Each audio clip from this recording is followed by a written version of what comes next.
Dobar dan svima, dobrodošli na kanal Auto Pregledi. Ako vozite Toyotin hibrid, verovatno ste primetili dugme ili prekidač sa oznakama Eco, Normal i Sport. Većina vozača jednom uključi Eco režim i više nikada ga ne dira, u uverenju da će tako uvek imati najmanju potrošnju. Drugi izbjegavaju Sport jer misle da on nepotrebno opterećuje motor i hibridnu bateriju. A postoji i treća grupa koja ne primećuje gotovo nikakvu razliku između režima. Šta se zapravo menja kada izaberemo Eco, Normal ili Sport? Da li automobil dobija više snage, da li Eco zaista smanjuje potrošnju, može li često korišćenje Sport moda da ošteti hibridni sistem? U ovom videu objasnit ćemo kako ovi režimi funkcionišu, kada svako od njih ima smisla i koji je najbolji za svakodnevnu vožnju. Pre nego što počnemo, važno je napomenuti da se detalji mogu razlikovati u zavisnosti od modela i godišta. Prius, Corolla, CHR, Yaris Cross, Camry, RAV4 i ostali Toyotini hibridi ne moraju imati potpuno iste funkcije. Ipak, osnovni princip rada je veoma sličan. Šta režimi vožnje zapravo menjaju?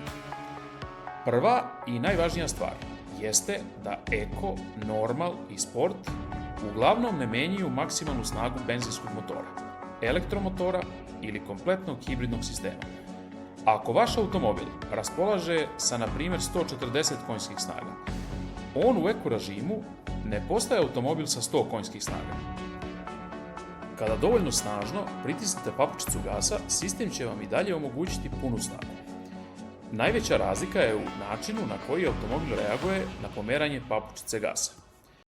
Zamislite da ste papučicu pritisnuli do 1/3 njenog hoda. U Eco režimu automobil će na taj pokret reagovati mirnije. U Sport režimu isti pokret može izazvati znatno snažnije ubrzanje. Normal se nalazi između ta dva ponašanja. Dakle, režimi uglavnom menjaju odziv papučice gasa i način na koji hibridni sistem isporučuje snagu. Na pojedinim modelima mogu da utiču i na servo upravljač, rad klima uređaja, adaptivni tempomat, ogibljenje ili druge sisteme. Ne postoji dakle skrivena dodatna snaga koja se pojavljuje tek kada pritisnete Sport. Automobil samo brže reaguje i lakše koristi snagu koju već ima. Eco režim. Počnimo od režima koji verovatno izaziva najviše zabune. Eco režim prvenstveno ublažava reakciju automobila na papučicu gasa.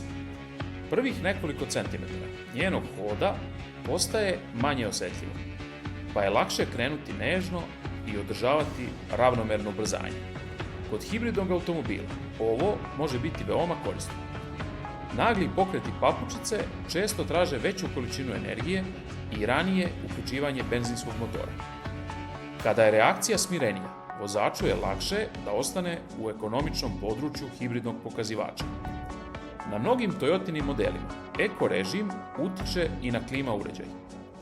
Sistem može da ograniči brzinu ventilatora ili intenzitet grejanja i hlađenja kako bi smanjio potrošnju energije. Zbog toga možete primetiti da se kabina leti nešto sporije hladi, a zimi sporije zagreva. To ne znači da će klima prestati da radi. Ona će samo pokušati da do zadate temperature dođe uz manju potrošnju. Eco režim je naročito koristan u gradskoj vožnji, u saobraćajnim gužvama, na klizavom putu i svuda gde želite mirno i precizno doziranje snage. Međutim, jedna stvar mora biti potpuno jasna. Eco režim ne garantuje automatski najmanju potrošnju. Ako u Eco modu stalno pritiskate papučicu do kraja, vozite velikom brzinom i naglo kočite, potrošnja će i dalje biti visoka. S druge strane, iskusan i smiren vozač može u Normal režimu da ostvari jednako dobar, pa čak i bolji rezultat. Eco režim ne štedi gorivo nekom magijom. On samo olakšava vozaču da vozi ekonomično. Takođe, Eco ne znači isto što i EV režim. U Eco modu benzinski motor će se i dalje uključivati kada je to potrebno. O tome odlučuje računar na osnovu temperature sistema, stanja baterije, brzine, zahteva za snagom i rada grejanja ili klima uređaja. Eco režim ne puni hibridnu bateriju, više od ostalih režima i ne tera automobil da stalno vozi na struju. Normal režim. Normal je osnovni i najbolje izbalansiran režim rada. Papučica gasa ima prirodan odziv, klima radi bez dodatnog eko ograničenja, a automobil pokušava da ponudi dobar kompromis između potrošnje, udobnosti i performansi. Za većinu vozača i većinu situacija, normal je režim koji možete koristiti svakog dana, bez dodatnog razmišljanja. Pogodan je za grad, otvoren put, autoput, vožnju sa putnicima i uobičajena preticanja. Automobil će i u ovom režimu samostalno kombinovati benzinski motor i elektromotor na način koji smatra najefikasnijim. Nemojte misliti da vožnjom u normal režimu odustajete od ekonomičnosti. Toyota je hibridni sistem projektovala tako da i njegov standardni način rada bude efikasan. Ako nežno ubrzavate, unapred pratite saobraćaj i postepeno usporavate, možete ostvariti odličnu potrošnju bez uključivanja eko moda. Normal može biti prijatniji od eko režima kada ulazite na prometan put. Vozite uzbrdo ili želite nešto bržu reakciju automobila. Ne morate toliko duboko da pritiskate gas kako biste dobili očekivano ubrzanje. Upravo zbog svoje uravnoteženosti, normal bih preporučio kao početni izbor svakome ko je tek kupio hibrid. Prvo, upoznajte ponašanje automobila u standardnom režimu, a zatim isprobajte ostale opcije. Sport režim. Kada izaberete sport, reakcija na gas postaje direktnija i oštrija. Za relativno mali pokret papučice, automobil može zatražiti više obrtnog momenta od elektromotora i benzinskog motora. Zbog toga deluje življe i spremnije na ubrzanje. Na pojedinim modelima upravljač može postati nešto teži, a sport može promeniti i ponašanje drugih sistema. Kod vozila sa adaptivnim ogibljenjem mogu se promeniti i njegove postavke. Tačne funkcije zavise od konkretnog modela i paketa opreme. Sport je koristan prilikom uključivanja na autoput, preticanja, vožnje uz strm uspon ili na putu sa mnogo krivina, gde želite brzu i preciznu reakciju na gas. Da li sport povećava maksimalnu snagu? Kod većine standardnih Toyotinih hibrida, odgovor je ne, u smislu stvaranja dodatnih konjskih snaga koje u drugim režimima nisu dostupne. Razlika koju osjećate uglavnom dolazi od oštrije mape papučice gasa i spremnijeg odgovora hibridnog sistema. Ako u normal režimu pritisnete gas do kraja, automobil će također isporučiti snagu potrebnu za maksimalno ubrzanje. U sport režimu do snažnog odgovora samo dolazite ranije, uz manji pokret papučice. Da li sport šteti motoru ili bateriji? Ne. Sport je fabrički predviđen režim i njegovo normalno korišćenje neće oštetiti ispravan automobil. Hibridni računar i dalje kontroliše temperaturu, broj obrtaja, stanje baterije i dozvoljeni nivo snage. Sistem vam neće dozvoliti da bateriju punite i praznite van bezbednih granica, samo zato što ste uključili sport. Naravno, ako zbog osjetljivijeg gasa stalno snažno ubrzavate, potrošit ćete više goriva. Ali povećanja potrošnja nastaje zbog načina vožnje i češćeg korišćenja velike snage, a ne zbog same oznake sport na instrument tabli. Zanimljivo je da sport ponekad može olakšati određeni manevar jer automobil brže odgovara. Ipak, za mirnu gradsku vožnju većini ljudi neće biti potreban. Da li se menja regenerativno kočenje? Jedno od čestih pitanja jeste da li sport režim automatski pojačava regenerativno kočenje.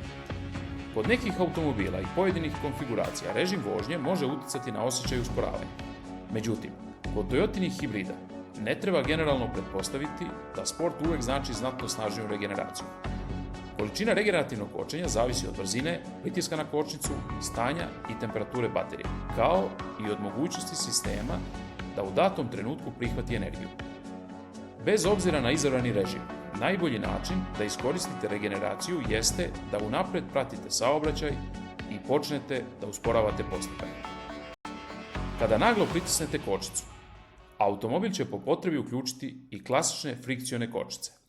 Nemojte koristiti položaj B menjača kao svakodnevni način da punite bateriju.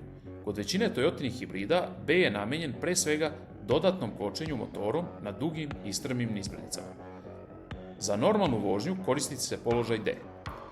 Koji režim troši najmanje? U kontrolisanim uslovima Eko može pomoći da potrošnja bude manja, naročito vozaču koji inače pravi nagle pokrete papučicom gasa. Ali režim vožnje nije najvažniji faktor.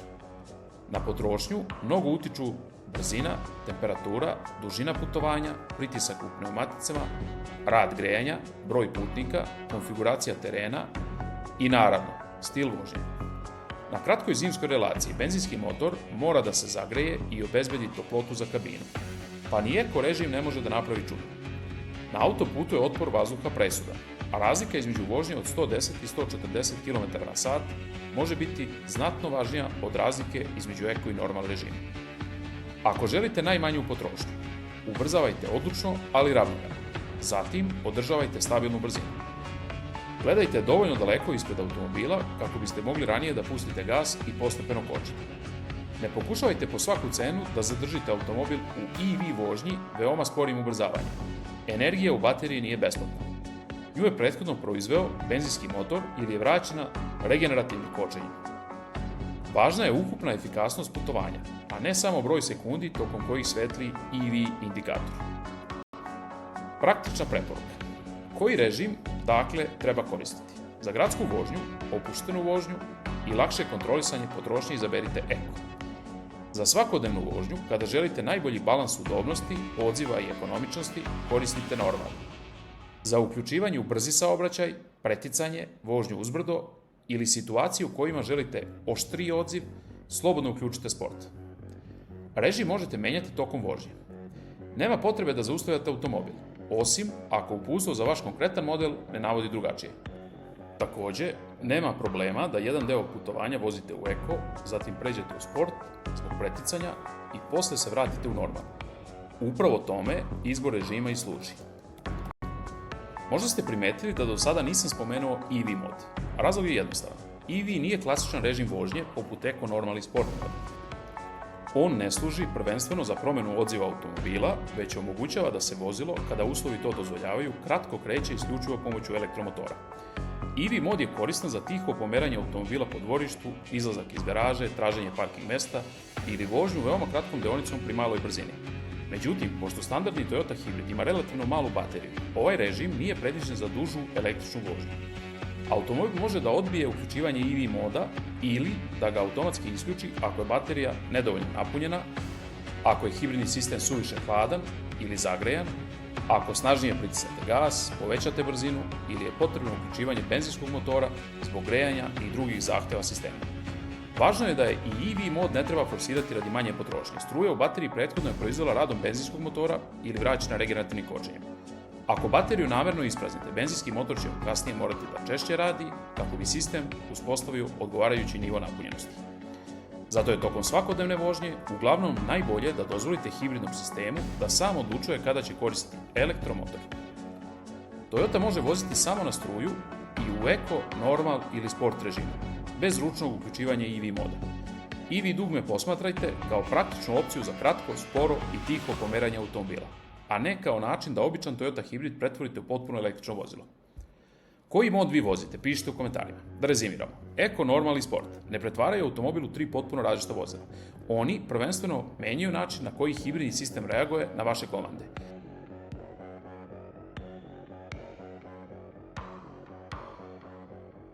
Normal pruža uravnoteženo ponašanje i za većinu situacija predstavlja najbolji univerzalni izbor. Sport omogućava bržu reakciju i daje automobilu življi karakter, ali uglavnom ne dodaje novu maksimalnu snagu. Najvažniji faktor ipak ostaje vozač. Ako vozite smireno, unapred pratite saobraćaj i pravilno koristite regenerativno kočenje, Toyota hibrid može biti veoma ekonomična u bilo kojem od ova 3 režima. Napišite u komentarima koji Toyota hibrid vozite, koji režim najčešće koristite i koliku prosječnu potrošnju ostvarujete. Ako mi je video bio koristan, podržite kanal, pretplatite se i uključite obaveštenja za naredne vodiče o pravilnoj vožnji i održavanju Toyotinih hibrida. Vidimo se u sledećem videu.